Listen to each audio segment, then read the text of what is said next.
আমার দেশে মদের ফ্যাক্টরি আছে না নাই? আচ্ছা, মদ খাওয়া কি আসতে করে? আরো জোরে। আমাদের দেশে মদের আইন পাস না ফেল? আমার দেশে মদের আইন পাস না ফেল? মদের ফ্যাক্টরি আছে না নাই? মদের ফ্যাক্টরি উদ্বোধন করার জন্য, দোয়া করার জন্য হুজুর আছে না নাই? এমন হুজুর আছে, দোয়া করে আল্লাহ মদের ফ্যাক্টরিতে বরকত দিয়ে। সিনেমা উদ্বোধন হবে, সিনেমা ওপেন হবে, সেন্সর বোর্ড অনুমোদন দিয়েছে। যে সেন্সর বোর্ড কি অনুমোদন দিল? খুব একটা নাচানাচি নাই, ভালোই নাচানাচি করছে, শালীনতা আছে, কিন্তু গায়ে কাপড়। সেন্সর বোর্ড অনুমতি দিয়ে দিল, হুজুরে ডাক দিয়ে বলে হুজুর আপনি দোয়া করেন। দোয়া করে আল্লাহ এই সিনেমার নায়ক নায়িকা প্রডিউসার সহ যারাই খেদমত করেছেন আল্লাহ প্রত্যেকে তোমার যাচাই খায় ডাক করে। এরকম দোয়া করা হুজুরও আমার দেশে ভাড়া পাওয়া যায়, আছে না নাই? কোথায় যাবে না আমার বন্ধুগণ? এগুলো এমনি এমনি বন্ধ হবে না। এগুলো বন্ধ করার জন্য আল্লাহ রাব্বুল আলামিন বলেন 4টা বিধান তুমি চালু করে দাও। রাষ্ট্রীয় ক্ষমতা যারা পাবে আল্লাহর পরামর্শ হলো 10 দফা 19 দফা 14 দফা লাগবে না, মাত্র 4টা দফা। ইম্মাক্কান্নাহুম ফিল আরদি আকামুস সালাতা ওয়া আতাবুজ যাকাতা ওয়া আমারু বিল মা'রুফ ওয়া নাহাউ আনিল মুনকার। কোরআন খুলে দেখেন, আমি আব্দুল্লাহ আমিন বানোয়াট কোনো কথা বলতে আসি না। আল্লাহ রাব্বুল আলামিন বলছেন, কোরআন বলে দিচ্ছে রাষ্ট্র ক্ষমতা যারা পাবে 4টা দফা তোমরা জারি করবে।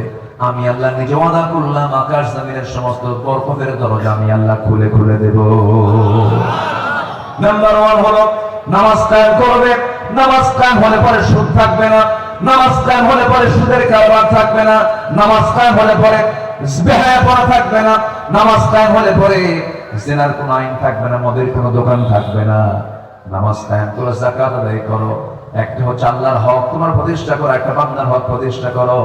সৎ কাজের আদেশ দাও, সৎ কাজের বাধা দাও। এই 4টা বিধান কার্যকর করার জন্য রাষ্ট্র ক্ষমতায় যারা যাবে তাদেরকে পরামর্শ দিয়েছেন যিনি, তিনি আমার কে? 54 বছরে কোন রাষ্ট্র নাকি এই পরামর্শ নিছে নাকি? কেউ কি নিছে? নিছে শয়তান থেকে। মদের আইন পাশ করছে, জেনার আইন পাশ করছে, বেশ্যাবৃত্তির আইন পাশ করেছে। কথা তো বলতেই হবে, যেটা বাস্তব। আমার কি অবাস্তব কিছু বলছি? এটাই বাস্তব। সম্মানিত ভাই, সম্মানিত বন্ধুগণ, তাহলে নাফসের আমরা ট্রিটমেন্ট করবো, জোরে বলি ইনশাআল্লাহ। নাম্বার 3, কল্যাণময় কর্ম। ভালো কাজে আমরা নিজেকে জড়াবো।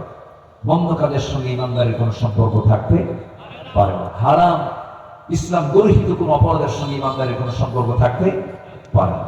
আল্লাহ রাব্বুল আলামিন বলেন, قل يا عبادي الذين آمنوا اتقوا ربكم للذين أحسنوا في هذه الدنيا حسنة وأرض الله واسعة إنما يوفى الصابرون أجرهم بغير حساب. جلدوا الله أكبر. سورة الزمر আয়াত নাম্বার 10। আল্লাহ বলছেন ভালো কাজ করো, ভালো কাজের প্রাপ্তি আমি তোমাকে দিয়ে দেব। আর একটা বিষয় জেনে রেখে দিও, ভালো কাজ করতে নিয়ে যে ধৈর্যের পরিচয় দিতে হয়, ওই ধৈর্যের পরিচয় হিসেবে আমি তোমাদেরকে বেহিসাবি প্রাপ্তি আমি তোমার জন্য আমি আল্লাহ বরাদ্দ করবো। যেরকম সুবহানাল্লাহ। ধৈর্য একটা যোগ্যতা, রাগ হলো অযোগ্যতা। ধৈর্য আছে যার, বিজয় আছে তার, সফলতা আছে তার। এই দুনিয়ার জিন্দেগিতেও ধৈর্য দরকার না রাগ দরকার? ধৈর্য দরকার। বিয়া আগে না ধৈর্য আগে? বিয়া আগে। কোনটা আগে মনে দরকার? বিয়া আগে না ধৈর্য আগে? ধৈর্য আগে। ব্যবসা আগে না ধৈর্য আগে? আপনি পাঞ্জাবি বিক্রি করবেন, এক পাঞ্জাবি দেখেই কি কোনো কাস্টমার কিনবে নাকি? 10-12টা আপনি খুলে খুলে দেখাবেন, আবার গায়ের সঙ্গে টাঙায় দেখাবেন। এই যে ডিসপ্লেটা দেখেন, এটা নেন, হলো না। আরেকটা দেখালেন, তা হলো না। 10-12টা পাঞ্জাবি দেখানোর পর একটা পাঞ্জাবি পছন্দ হতেও পারে, নাও পারে। যদি না নিয়ে যদি চলে যায়, আপনি রাগ করতে পারবেন নাকি? যদি মনে মনে একটু রাগও করেন, এতগুলো দেখালাম তাও কিনলো না, তাও চলে গেল। কিন্তু রাগ হলেও মুখে রাগের চিহ্ন দেখানো যাবে না। যখন সে চলে যাচ্ছে তখন আপনাকে হাসতেই হবে, ভাই চলে গেল। কি বুঝতেছেন আপনারা? ভিতরে কি হয়ে যাচ্ছে? এতগুলো দেখার কি নেই, কিন্তু আপনি হাসিটা যদি না দেন কাস্টমার তো পাবেন না। কিন্তু তা না করে যদি 10টা দেখলাম পাঞ্জাবি, 3 দিন আমার বাইরে করবো, কিন্তু ব্যবসা হবে, রাগ করবেন, হেরে যাবে। নতুন বিয়ে করেছেন, 6 মাস যায় না, প্রচুর রাগ আপনার ভিতরে। আমাকে এক মহিলা একদিন ফোন দিয়ে বলতেছে, হুজুর একটা প্রশ্ন করবো। কি প্রশ্ন হুজুর বলেন? আমি বললাম কি প্রশ্ন বলেন? হুজুর আমার স্বামী সকালেও তালাক দেয়, বিকেলেও তালাক দেয়, আমি কি আসি না নাই? সকালেও তালাক দেয়, বিকেলেও তালাক। এরকম কিছু পুরুষ আছে না? এই বদমাইশ কিছু আছে না? এগুলো বলেন। মুখে তালাক শব্দ নিয়েই থাকে, বদমাইশ এগুলো। এই বদমাইশ গুলো কি করা দরকার জানেন? পরে আফসোস করে, পরে আবার বলে হুজুর রাগের মাথায় দিছিলাম, ভুল হয়ে গেছে, বাচ্চা কাচ্চা আছে, সংসার আবার করতে চাই হুজুর। দেখেন তো একটা হালাল করে দেওয়ার ব্যবস্থা আছে না? এই সমস্ত তালাক শব্দ যারা মুখে অনর্থ নিয়ে আসে, আল্লাহ পাক তালাকের সিস্টেম বলে দিয়েছেন। তালাক নামে একটা সূরা নাযিল করেছেন। 114 সূরার ভিতরে একটা সূরার নাম কি? সূরা তালাক। 3 টুকরে তালাক দেওয়ার নিয়ম। সেখানে সে এক বৈধ থেকে 100 তালাক দিল। এই জাতীয় ভুল যারা করে, এই জাতীয় দুষ্টামি যারা করে, উচিত হলো বাঁশ গাছের যে ডাল আছে ওটাকে কি বলে, এই কঞ্চিগুলো, যেটা পাকা বাঁশের কঞ্চিগুলো 7-8টা এক জায়গায় করে দোস্ত শিল্পীটার দরকার। আমার মায়েরা দারুণ খুশি, ভালো করে করেন, স্বামী আমার তো মাঝে মাঝে ডিস্টার্ব করে। এগুলো করা যাবে না। এগুলো কথা কি বলার দরকার আছে? তাই আসতে দরকার আছে কিনা বলেন? অসংখ্য পরিবার আছে, অসংখ্য, বহু আগে তালাক হয়ে গেছে, তালাক হওয়ার পরেও স্ত্রী হিসাবে তাকে ব্যবহার করছে, কিন্তু স্ত্রী হিসাবে নয়, দিন যাচ্ছে জেনার অভিমান করছে। আছে কিনা বলেন? কেন? ধৈর্য না রাগ? বলেন ধৈর্য না রাগ? এই জন্য প্রত্যেকটা জায়গায় আমরা ধৈর্যের পরিচয় দেব। জীবনের সকল জায়গায় আমরা ধৈর্যশীল হব। আল্লাহ পাক বলেছেন আজরাহুম বিগাইরি হিসাব, আমি তাকে সীমাহীন পুরস্কার দিয়ে দেব। যেরকম সুবহানাল্লাহ। আমার বন্ধুগণ, সমস্ত পয়গম্বররা যে বিজয়ী হয়েছেন, আল্লাহ পাক তাদেরকে সফলতা দান করেছেন, মূল কারণ হলো ধৈর্যের পিরামিড ছিলেন প্রত্যেকটা পয়গম্বর, এত ধৈর্যশীল ছিলেন। তবে একজন নবীর নাম আমার এখন মনে আসলো হঠাৎ করে, যে নবীর নামটা আল্লাহ পাক নিজেও বারবার বলেছেন। আল্লাহ পাক তার কাছে ফেরেশতা সহজে পাঠাতেন না, কারণ ফেরেশতা মাঝে মাঝে থাপ্পড় খায় বিদায় হতো। আল্লাহু আকবার বলেন। আল্লাহ যার সঙ্গে ডাইরেক্ট কথা বলেছেন তার নাম কি বলেন? মুসা আলাইহিস সালাম। খুব প্রচন্ড রাগী লোক ছিল, প্রচন্ড মেজাজি ছিল। একজনকে একদিন শাসন করতে নিয়ে মারছেন থাপ্পড়, কিন্তু এমন শাসন করলেন থাপ্পড় মারাও সারা, মরে যাওয়া সারা। যখন মরে গেছে আল্লাহ বললেন যে মুসা, তুমি এখন এই দেশ থেকে তোমাকে যেতে হবে। কেন? ফেরাউন তোমার বিরুদ্ধে হত্যার হুলিয়া জারি করেছে। আল্লাহ, আমি তো ওরে মারছি হলো শাসন করার নিয়মে, ও যে মরে যাবে আমি তাকে জানি। মার্ডার কেসের আসামি আমি না, তুমি আল্লাহ নিছে। শেষ পর্যন্ত উনি দেশে থাকতে পারলেন না, চলে গেলেন। প্রচন্ড লাগছিল, নবুয়ত তিনি পাননি কথা। দেখেন কি সুন্দর একটা হিকমত আল্লাহ পাক এখানে আমার আপনার জন্য রেখে দিয়েছেন, শিক্ষা রেখে দিয়েছেন। চলে গেলেন, যেদিকে চোখ যায় সেদিকে চলে গেলেন। তারপর প্রচন্ড তৃষ্ণা, একটা কূপের ধারে গিয়ে বসলেন। কূপের ধারে গিয়ে বসে কূপ থেকে পানি তুলে পানি পান করলেন। পানি পান করার সঙ্গে সঙ্গে হঠাৎ করে দেখতে পেলেন বালতি হাতে দুজন মহিলা কারার জন্য আসতেছে। দেখা মাত্রই বললেন, বালতি নিয়ে তোমরা কি করবে? কূপ থেকে পানি নেব, নিয়ে যাও। সন্ধ্যার পরে মেয়েরা বাইরে থাকতে নেই, কেমনে নেব? ঢাকনায় টান দিতে 7 থেকে 8 জন পুরুষ মানুষ লাগে, আমরা পারবো না। তিনি বালতিটা নিজের হাতে নিয়ে নিলেন। অসহায় মনে করে সহযোগিতার হস্ত প্রসার করে তিনি করলেন কি, কূপের ধারে গেলেন, ঢাকনায় হাত দিলেন। যে ঢাকনা এত ভারী, 7 থেকে 8 জন পুরুষের প্রয়োজন। বাম হাতে ধরলেন, ছিটকে পড়ে গেছে, অনেক দূরে গিয়ে পড়ে গেছে। 2 মহিলা থরথর করে কাঁপে, আর মনে মনে কয়েকটা মানুষ নন্য কিছু আশ্চর্য হয়ে গেছে, এত শক্তিশালী একজন মানুষ। পানি ভর্তি করে দিয়ে বালতিটা হাতের মধ্যে দিয়ে বললেন, যাও, চলে যাও বাড়িতে সোজা। বাড়িতে চলে গেছে। বৃদ্ধ পিতা বাড়িতে ছিল। বৃদ্ধ পিতা বলছেন, মা, প্রত্যেকদিন সন্ধ্যা পার হয়ে যায়, অন্ধকার হয়ে যায়, আজকে তাড়াহুড়ো করে পানি আনলে কেমনে কাঁদবা? শক্তিশালী এক যুবকের সন্ধান পেলাম, খুব শক্তি তার গায়ে। এত শক্তি, সব থেকে একজন যে ঢাকনা টান দিতে লাগে সে একাই টান দিল, পানি তুলে আমাদেরকে সহযোগিতা করলো। বৃদ্ধ পিতা বলছে যে আমার সালাম জানাবে আমার বড় মেয়ে, আগামীকালকে তুমি তার কাছে যাবে, সালাম জানিয়ে বলবে সেদিন আমার সঙ্গে দেখা করার জন্য আমার বাড়ি পর্যন্ত চলে আসে, আমি তাকে দাওয়াত দিলাম। ঠিক আছে, আব্বা পরের দিন চলে গেছে, গিয়ে বলছে এই যুবক, আব্বা সালাম জানিয়েছেন, আবু না শৈখুন কবির, আব্বা বুড়া মানুষ, চোখে দেখেন কম, নড়াচড়া করতে পারেন না, আপনি কি যাবেন আমার আব্বার সঙ্গে দেখা করতে? আল্লাহর পয়গম্বর মুসা মনে মনে ভাবতেছেন এই এলাকায় কেউ আমার পরিচিত নয়, একটু পরিচিত হলে পরে ভালো হয়, চেনা জানা হলে পরে ভালো হয়, যাই। কিন্তু যাবো কেমনে, আমি তো বাড়ি চিনি না। মহিলা বলছেন আপনার চেনার দরকার নেই, আমি শুধু সামনে সামনে চলবো, আপনি আমাকে ফলো করে আমার পিছে পিছে আসবেন। আল্লাহর পয়গম্বর মুসার মেজাজটা গরম হয়ে গেছে, প্রচন্ড রাগী মানুষ ছিলেন। খেপে গিয়ে বলছেন মহিলা শোনো, তুমি মহিলা মানুষ সামনে সামনে চলবে, আমি পুরুষ মানুষ পিছে পিছে চলবো, তাও পর পুরুষ। এমন চরিত্র আমি রাখি না, এমন চোখ আমি রাখি না যে চোখের সামনে একজন নারী সামনে সামনে চলবে, আমি পিছে পিছে আসবো না, না আমি সামনে চলবো, তুমি পিছে পিছে আসবে, যেন আমার চোখের মতো গুনাহ যেন না হয়, চোখের যেন যেন না হয়, আমি সামনে সামনে চলবো। আমার বন্ধুগণ, এই 16 বছর এই দেশের গোটা জাতি ছিল পুরুষের পিছে না নারীর পিছে? এই পৃথিবীতে একজন নবীর নাম বলেন তো মহিলা আছে? আছে আছে আছে। এই পৃথিবী কোন মসজিদের ইমাম বলেন তো একজন মহিলার নাম বলেন তো আছে নাকি? মসজিদের ইমাম কোন মহিলা নাই, কোন পয়গম্বর মহিলা নাই। এর মানে মহিলার কোন সম্মান যে নাই তা বলবো না, মহিলা হচ্ছে নবীদের মা, তাদের সম্মান তো অবশ্যই আছে। নেতৃত্বের জন্য আল্লাহ রাব্বুল আলামিন ইঙ্গিত দিয়েছেন, মসজিদের নেতৃত্ব দেবে নারী না পুরুষ, সমাজেরও নেতৃত্ব দেবে নারী না পুরুষ, একটা পরিবারেরও নেতৃত্ব দেবে স্বামী না বউ, বলে করে বলেন কে, মা না বাবা, বলেন কে কে কে নেতৃত্ব দেবে? ইসলাম এটাই বলে দিয়েছে। আল্লাহর পয়গম্বর মুসা বলছেন সামনে সামনে আমি চলবো, তুই পিছিয়ে পিছিয়ে আসবি। এবার মহিলা মনে মনে চিন্তা করে, গতকালকে দেখলাম শক্তিশালী যুবক একাই টান দিল, ঢাকনা পড়ে গেল, আজকে দেখি চরিত্র ভালো, চেয়ে থাকে না, নারীকে দেখে সম্মান করেছিল, খুব ভালো মানুষ, মনে মনে একটু পছন্দ হয়ে গেছে। চলে গেছেন বাড়িতে, বাড়ি পর্যন্ত যাওয়ার সঙ্গে সঙ্গে বৃদ্ধ লোকটাকে দেখে আল্লাহর পয়গম্বর মুসা আলাইহিস সালাম তখন নবী হন নাই, বৃদ্ধ লোকটাকে দেখে সালাম দিলেন। সালাম সম্পূর্ণ হওয়ার সঙ্গে সঙ্গে সালাম বিনিময় হয়ে গেল, আলিঙ্গন হয়ে গেল, মুআনাকা হয়ে গেল। সঙ্গে সঙ্গে বৃদ্ধ লোকটার মুখ থেকে বের হচ্ছে, হে যুবক, তোমার নাম তো মুসা। উনি আতঙ্কিত হয়ে গেলেন, আরে এত দূর আসলাম, এত দূর সফর করে আসলাম, আমাকে যেন কেউ না চেনে, কিন্তু এই বুড়া লোকটা তো আমাকে চিনে গেল।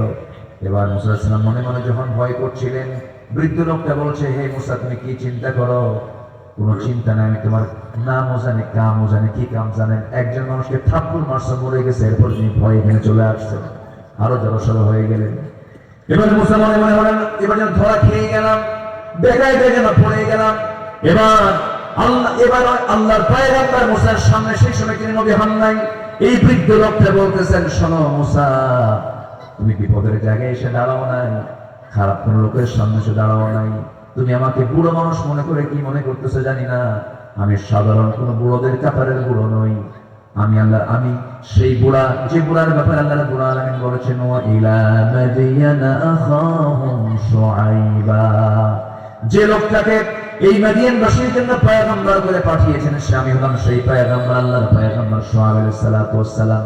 নবীর সামনে তুমি দাঁড়িয়ে দাঁড়িয়ে কথা বলছো।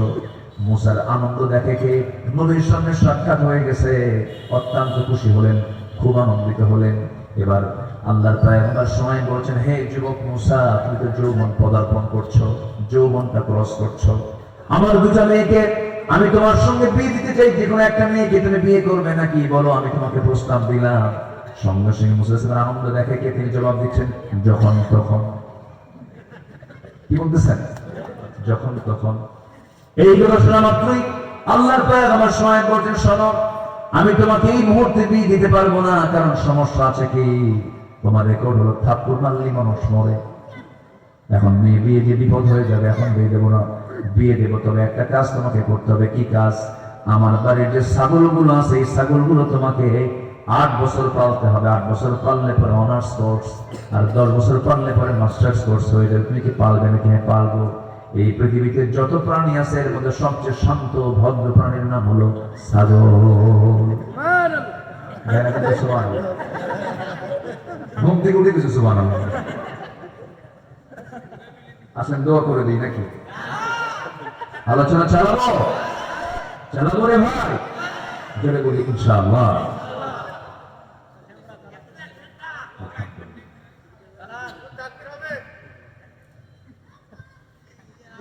সম্মানিত ভাই, এখন এই ছাগল পালার দায়িত্ব পড়ে গেছে আল্লাহর পয়গম্বর মুসার কাছে। তখন তিনি নবী হন। এই রাগী লোকটার দায়িত্ব পড়ে গেল কি লালন পালন করা বলেন তো? 10 বছর তাও আল্লাহ নবীকে ধরে ফেলছেন তাকে। 10টা বছর তিনি ছাগল পালন করলেন। পাগলে কিনা বলে, ছাগলে কিনা খায়। ছাগল যদি একবার ব্রেক মারে, ব্রেক মারা হলো সামনের দুটা পা যদি একবার মাটিতে গেড়ে দেয়, দৌড়িছে না আপনি চলে যাবেন, কিন্তু ছাগল বলবে যাবো না, যাবো। এই হলো প্রাণী ছাগল। এই ছাগলকে 10 বছর পালতে দিলেন আল্লাহর পয়গম্বর মুসাকে। সর্বশেষ দিন ছাগলগুলো নিয়ে বাড়িতে ফিরতেছিলেন। বাড়িতে ফিরতে তিনি হঠাৎ করে একটা ছাগলের পাও থেকে একাকি একদিকে দৌড় মেরেছে। সেই ছিন্ন হয়ে যাওয়া, বিচ্ছিন্ন হয়ে যায় ছাগলটার পিছনে আল্লাহ নবী দৌড়াচ্ছেন। দৌড়ানো যত বেশি হয় বরং মানুষের রাগটা কমে না, বাড়ে। ছাগল ধরা যায় না, মুসাও ছাড়েন না। দৌড়াতে দৌড়াতে কি এক পর্যায়ে কি আর ছাগল পারলো না। এদিকে ঘাম চড়তেছে। মুসা ইসলাম গিয়ে চট করে ধরে ফেলেছেন ছাগলটাকে। প্রচন্ড রাগ হয়ে গেছে। অনেকক্ষণ দৌড়াইছেন, দুই পা শক্ত করে ধরে শূন্যে চড়িয়েছেন। কি মারবেন? আসার মেনে ফেলবেন, কিন্তু লক্ষ্য করে দেখেন ছাগলটার চোখে মুখে চূড়ান্ত ভয়ের ছাপ থরথর করে কাঁপতেছে। লোমকূপ দিয়ে ঘামগুলো টপ টপ করে পড়তেছে। ভাবলেন তুই তো ছাগল, তোর মায়ের লাভ কি? তোর মায়ের তো লাভ নাই। একটু দয়া হলো, মায়া হলো, দুই পা ছেড়ে দিয়ে আস্তে করে ছাগলটাকে কোলের মধ্যে করে নিয়ে আদর করলেন, মোহাব্বত করলেন। সঙ্গে সঙ্গে এই যে মায়া মোহাব্বত, এই যে ধৈর্যের পরিচয়টা তিনি দিলেন। আল্লাহ বলছেন মুসা, বুঝতে পেরেছি তোমার রাগ কমে গেছে, আমি তোমার নবুয়ত দিয়ে দিলাম। জোরকাম সুবহানাল্লাহ। তাহলে ইমানদারের বড় একটা গুণ হচ্ছে ধৈর্য। আমরা আনবো, জোরে বলি ইনশাআল্লাহ। আল্লাহর প্রিয় হওয়ার জন্য 15টা কাজ, 3টা বলেছি আমি, আরো আছে কয়টা? নুরু ওয়াজ কি শেষ না শুরু? শেষ হয় কেন? বহু আলোচনা। নাম্বার 4 হলো আল্লাহকে রব হিসেবে গ্রহণ করা এবং তার প্রতি অবিচল থাকা। ঈমান আনা সহজ, ঈমান টিকে রাখা কঠিন। নবীর সাথে নবীর হাতে বায়াত নিয়ে কালিমা পড়ে বেঈমান হয়ে দুনিয়া থেকে বিদায় নিয়েছে এমন রেকর্ড আছে না নাই?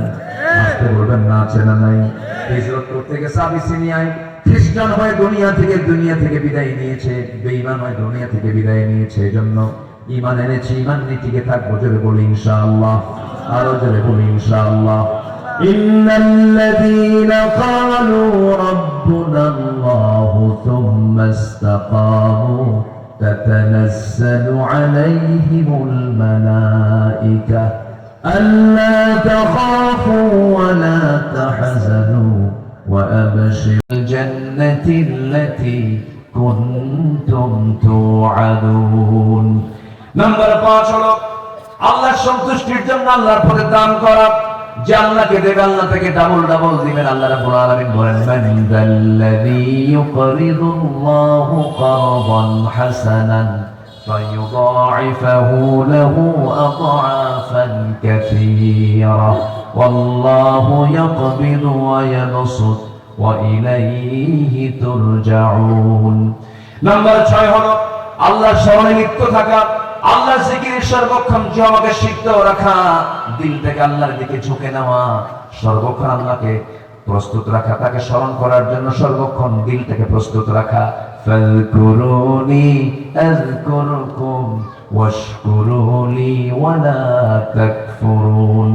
নাম্বার 7 হলো তওবা করা, ক্ষমা প্রার্থনা করা আল্লাহর কাছে। গুনাহ সেজার তওবা তো অবশ্যই করতে হবে, গুনাহ সেজার ক্ষমা তার চাইতে হবে একমাত্র কার কাছে? আসতে বলবেন না, কার কাছে? ইয়া আইয়ুহাল্লাযীনা আমানু তুবু ইলাল্লাহি তাওবাতান নাসুহা عسى ربكم أن يكفر عنكم سيئاتكم ويدخلكم جنات تجري من تحتها الأنهار. جل الله أكبر. নাম্বার 8 হলো জীবনের প্রত্যেকটা জায়গায় ভরসা করব কার উপরে? তাওয়াক্কুল করব কার উপরে? যত ঘাত প্রতিঘাত আসুক না কেন, যত ক্রাইসিস পিরিয়ড আসুক না কেন, আল্লাহকে এক সেকেন্ডের জন্য ভোলা যাবে না। আল্লাহ বলেন ফাইদা আযামতা ফাতাওয়াক্কাল আলাল্লাহ ইন্নাল্লাহা ইউহিব্বুল মুতাওয়াক্কিলিন। নাম্বার 9 হলো পবিত্রতা অর্জন করা। পবিত্রতা অর্জন শুধু দেহের নয়, চিন্তার পবিত্রতা থাকতে হবে, কাজের পবিত্রতা থাকতে হবে। রোজা আছেন, সুদের ব্যাংকে চাকরি করেন, চিন্তার বিষয় আছে না নাই বলেন? আসতে বলবেন না আছে না নাই? আপনি মদের ফ্যাক্টরিতে আপনি কর্মরত আছেন, অবশ্যই চিন্তার বিষয় আছে। এই জন্য শুধু আপনার নাপাকি দূর করা কি পবিত্রতা বলে না? প্রত্যেকটা কাজের মধ্যে পবিত্রতা আছে না নাই বলেন? আছে। ইন্নাল্লাহা ইউহিব্বুত তাওয়াবিনা ওয়া ইউহিব্বুল মুতাতাহহিরিন। নাম্বার 10 হলো কৃতজ্ঞতা প্রকাশ করা। 1 নাম্বার কৃতজ্ঞতা প্রকাশ করব কার? ওয়া ইয তাআযানা রাব্বুকুম লা ইন শাকারতুম লা আযীদান্নাকুম ওয়া লা ইন কাফারতুম ইন্না আযাবী লাশাদীদ। নাম্বার 11 হলো আল্লাহর ভালোবাসায় কান্নাকাটি করা, আল্লাহর কাছে চোখের পানি সপিয়ে দেওয়া। পৃথিবীর কোন মানুষ আমার কান্নার মূল্য দেবে না, আমার কান্নার মূল্য 100% দিবেন যিনি, তিনি আমার কে? আল্লাহ ছাড়া কেউ কান্নার মূল্য দেয় ভাই? কেউ দেবে না, কেউ দেবে না। নীরবে নিভৃতে শেষ রাত্রিতে প্রত্যেকটা নরমাল বান্দার জন্য নামাজ হলো 5 ওয়াক্ত। আল্লাহর স্পেশাল যারা বান্দা তাদের জন্য নামাজ হলো 6 ওয়াক্ত। কি হয় কয় ওয়াক্ত বলেন? 6 ওয়াক্ত। তাহাজ্জুদ থেকে শুরু, কিসের থেকে শুরু বলেন? তাহাজ্জুদ থেকে শুরু। তাহাজ্জুদ পড়ব, ফজর আযান হয়ে যাবে, তার আগে বেতের নামাজ শেষ হয়ে যাবে। বেতের নামাজ সবার শেষে, তাহাজ্জুদ আগে, এরপরে বেতের নামাজ, এরপরে ফজরের ওয়াক্ত চলে আসবে। ওযু বানায় নামাজের দিকে চলে যাব। তবে হ্যাঁ, শয়তান ওই তাহাজ্জুদের সময় বান্দার কাছে আসে, এসে 3টা গিট মারে। কয়টা গিট মারে বলেন? 3টা গিট মারে। 1 নাম্বার গিট, 2 নাম্বার গিট, 3 নাম্বার গিট মারে। শয়তান করে কি? এই 3টা গিট মেরে চলে যায়। আল্লাহ রাসূল বলেন, আমার রাসূল বলেন, ও সাহাবীরা, শয়তানের বেঁধে দেওয়া এই 3টা গিট যদি তোমরা শোনাতে চাও, নাম্বার 1 হলো তুমি কি করবে? আজান শোনার সঙ্গে সঙ্গে যদি বিছানার সঙ্গে তোমার পিঠটা যদি পৃথক করে ফেলতে পারো, বসতে যদি পারো, বিছানা থেকে উঠে বসবে, 1 নাম্বার গিট ছুটে চলে যাবে। 2 নাম্বার গিট ছুটবে, তুমি ওযু যখন বানাবে 2 নাম্বার গিটটা ছুটে চলে যাবে। নাম্বার 3 গিটটা ছোড়ার জন্য যখন তুমি ওযু বানায়, যখন মসজিদের দিকে রওনা দেবে, নামাজ আদায় করে নামাজ শুরু করে দেবে, সঙ্গে সঙ্গে শয়তানের 3 নাম্বার গিটটাও ছুটে যায়। 24 ঘন্টা শয়তান তোমার ধারে পাশে আসার সাহস পায় না। কয়টা গিট মারে শয়তান বলে? এই 3টা গিট কি সবাই ছুটাতে চান? সবাইকে ছুটাতে চান? কয়টা কাজ করে? কয়টা কাজ করে? বিছনা থেকে নিজের পৃথক, বিছনা থেকে নিজের পিঠটাকে পৃথক করা, ওযু বানানো, নাম্বার 3 নামাজে দাঁড়ানো। 3টা গিট চলে যাবে। এই সিদ্ধান্ত আজকে থেকে নেবেন কারা? কারি হাত তুলে দেখান তো দেখি। জোরে বলি ইয়া আল্লাহ। আমাদেরকে 5 ওয়াক্ত সালাত আদায় করা তৌফিক তুমি আল্লাহ দিয়ে দাও। জোরে বলি আমিন। আরো জোরে আমিন, আরো জোরে আমিন। একটা কথা প্রায় আমি বলি, বলুন তো আমার দেশে নামাজি বেশি না ইমানদার বেশি? হ্যাঁ, ভালো করে বলুন, নামাজি বেশি না ইমানদার বেশি? ইমানদার বেশি, নামাজি কম। বলে না যে হুজুর নামাজ না পড়ি, ইমান তো আছে আমার, আছে না? বলে না, বলে কিনা, বলে কিনা? এমন ইমানদার নামাজ নাই, এমন ইমানদার কি নাই? নামাজ নাই। সেই ইমানদারের কি মূল্য কি আল্লাহর কাছে থাকবে? থাকবে না। নামাজ পড়লে ইমানদারের মূল্যটা চলে আসবে। নাম্বার 12 হলো সালাতের প্রতি যত্নবান হওয়া, আল্লাহর সামনে বিনম্র হয়ে দাঁড়ানো। হাফিজু আলাস সালাওয়াতি ওয়াস সালাতিল বুসতা ওয়া কুমু লিল্লাহি কানিতিন। নাম্বার 13 হলো আল্লাহর পথে জ্ঞান অর্জনে নিজেকে দৃঢ় রাখা। জ্ঞান আমাকে আপনাকে ঠকাবে না। জ্ঞান এমন একটা অস্ত্রের নাম, এমন একটা শক্তির নাম, শয়তান আপনার জ্ঞানের কাছে হেরে যায়। শয়তান আসলে হলো জ্ঞানীর কাছে না মূর্খের কাছে?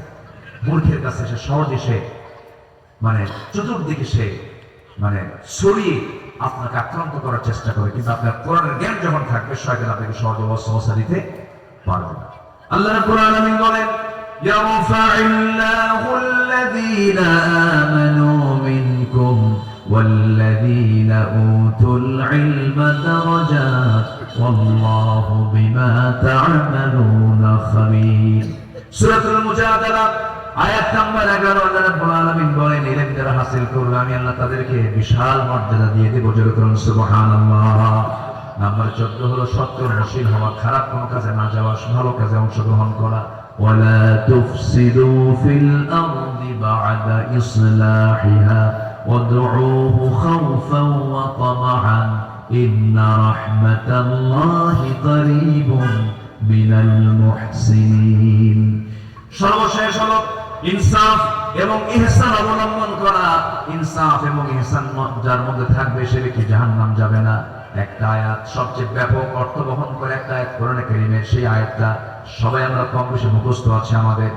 সূরাতুন নাহল আয়াত নাম্বার 90 প্রত্যেকটা খতিব জুমার খুতবায় আয়াত অবশ্যই বলেন তারা যারা পারেন ঠোঁট মিলিয়ে বলুন ইন্নাল্লাহা ইয়া'মুরু বিল আদলি ওয়াল ইহসান ওয়া ইতা'i যিল কুরবা ওয়া ইয়ানহা আনিল ফাহশাই ওয়াল মুনকারি ওয়াল বাগি ইয়া'iদুকুম লা'আল্লাকুম তাযাক্কারুন ইনসাফ হলো যার যে প্রাপ্যতা তাকে বুঝিয়ে দেওয়া ইহসান হলো অন্যের প্রতি নিজেকে সেবার জন্য নিজেকে প্রস্তুত রাখা দয়া পর্ব সহানুভূতি দেখানো এই দুইটা জিনিস যদি কোনো বান্দার মধ্যে থেকে যায় আল্লাহ পাক ওই বান্দাকে প্রিয় বান্দা হিসেবে গ্রহণ করেন আর আল্লাহর প্রিয় হয়ে গেলে বান্দার জীবনে আর কিছু প্রয়োজন নাই আল্লাহ কবুল করুন জোরে বলি আমি আরো জোরে